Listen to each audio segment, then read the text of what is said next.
Le récit de la construction du tabernacle par Moïse nous donne beaucoup de perceptions spirituelles concernant la position que nous devons occuper dans le service spirituel. Tout ce qui touchait au tabernacle fut décidé par Dieu et il ne laissa aucun détail à l'initiative de Moïse.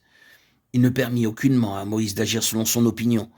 Il ne lui parla pas seulement de la structure du tabernacle, mais aussi des détails qui se trouvaient à l'intérieur de cette structure. Il lui donna des instructions sur les formes, les matériaux, les couleurs et les dimensions de chaque détail. Et il lui dit aussi comme chaque chose devait être faite et comment. Les rideaux, par exemple, devaient être tissés avec du fin lin retors et le chandelier devait être formé d'une seule pièce d'or pure, battue. Dieu ne donna à son serviteur aucune possibilité d'accomplir les choses d'après ses propres pensées. Dieu savait ce qu'il voulait. Il n'avait besoin d'aucun homme pour être son conseiller. Il ne permit pas à son serviteur d'accomplir son œuvre d'après les idées des hommes. La plus grande bénédiction pour un serviteur de Christ consiste à aller sur la montagne des directives divines, de savoir quelle est l'œuvre qui lui est assignée, d'avoir une connaissance personnelle du modèle préétabli pour accomplir cette œuvre. Lorsqu'en tant que serviteur du Christ, vous allez devant le Seigneur pour vous enquérir des directives divines, lui demandez-vous de vous montrer le moment et la manière de faire votre travail? Ou bien réalisez-vous l'œuvre d'après les conseils des hommes, leurs plans et leurs décisions? Certaines personnes semblent penser que Dieu n'a pas de plan détaillé pour son œuvre et que par conséquent beaucoup de choses sont laissées à leur propre initiative. Ils perdent de vue que dans l'œuvre de Dieu, ils ne sont serviteurs que dans la mesure où ils font ce qui leur a été commandé. Ils n'ont pas remarqué ces paroles dans la Bible. Faites ce qu'il vous dira, Jean 2,5. Ils oublient qu'ils sont seulement des membres du corps de Christ et que leur responsabilité consiste à s'attacher à la tête, Colossiens 2,19,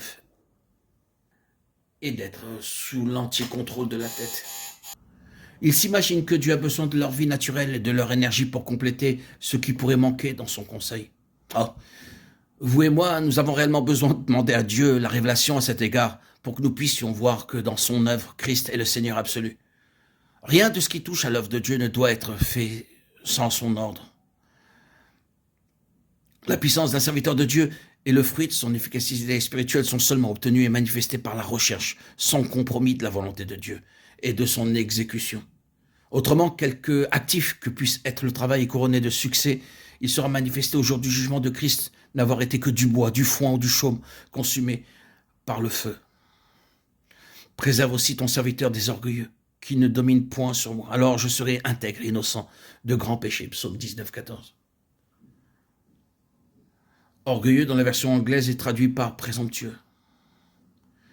Dans ce verset du psaume de David, il nous est montré qu'il existe deux sortes de péchés devant Dieu. L'un d'eux est le péché de rébellion et l'autre est celui de la présomption. Le péché de rébellion consiste à ne pas faire ce qui nous a été demandé.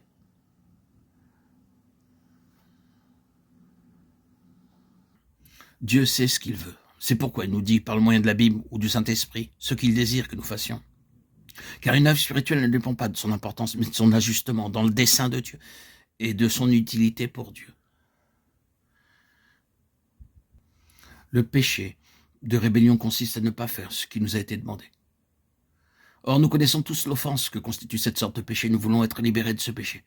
Mais s'il vous plaît, notez que à côté de ce péché de rébellion, il existe aussi celui de la présomption qui consiste à faire ce qui ne nous a pas été ordonné. La rébellion, c'est négliger de faire ce que Dieu nous a confié, alors que la présomption consiste à faire ce que Dieu nous a pas du tout ordonné. Être actif en dehors de la volonté de Dieu, c'est être présomptueux. D'une part, Dieu dit, ne commettez pas d'adultère, ne dérobez pas. Si quelqu'un fait cela, il est coupable. Nous savons tous cela. Mais d'autre part, savons-nous que le péché, c'est aussi de faire quelque chose sans l'ordre de Dieu. Reconnaissons-nous comme un péché devant Dieu, un travail accompli sans son ordre, selon notre propre idée, même si nous voyons que ce que nous avons fait est excellent. Dans la prière qu'il adresse à l'Éternel, David demande à être préservé du péché de présomption. Dieu sait ce qu'il veut, c'est pourquoi il nous dit, par le moyen de la Bible ou du Saint-Esprit, ce qu'il désire que nous fassions. C'est une œuvre spirituelle ne dépend pas de son importance, mais de son ajustement dans le dessein de Dieu et de son utilité pour Dieu.